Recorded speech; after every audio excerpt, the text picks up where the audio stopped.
Le 25 décembre 2016, le corps sans vie de George Michael est retrouvé par Fadi Fawaz, son dernier compagnon, un coiffeur d'origine libanaise. 3 mois plus tard, les résultats de l'autopsie sont dévoilés.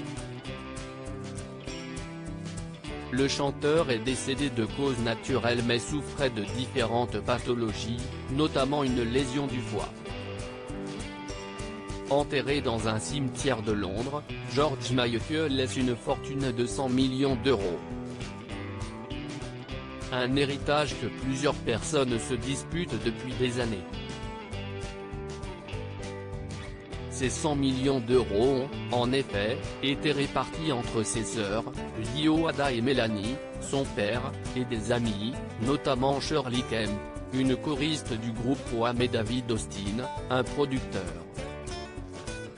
Mais aucun des 3 hommes de la vie de George Michael ne figurait sur le testament du chanteur britannique. Le premier d'entre eux est Anselmo Felipe, un Brésilien rencontré à Rio en 1993.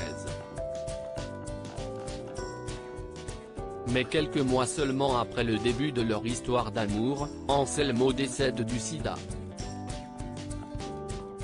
George Michael mettra 3 ans à se remettre de cette disparition et dédiera plusieurs chansons à son tout premier amour. Fadi Fawaz, le dernier compagnon de George Michael, réclame sa part de l'héritage en 1996, le chanteur britannique fait la rencontre de Kenny Goss.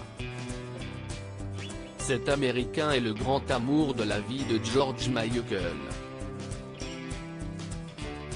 Ensemble, ils fondent notamment une fondation. Mais en 2011, l'ancien leader du groupe Wham annonce leur séparation. Kenny Goss ne figure pas sur le testament du chanteur. Tout comme Fadi Fawaz. Coiffeur libanais pour star, il est le dernier compagnon en date de George Michael.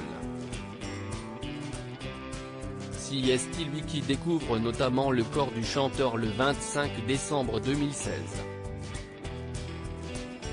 Depuis, il conteste fermement le testament et réclame sa part de l'héritage. Il est en guerre ouverte avec la famille de son ancien compagnon.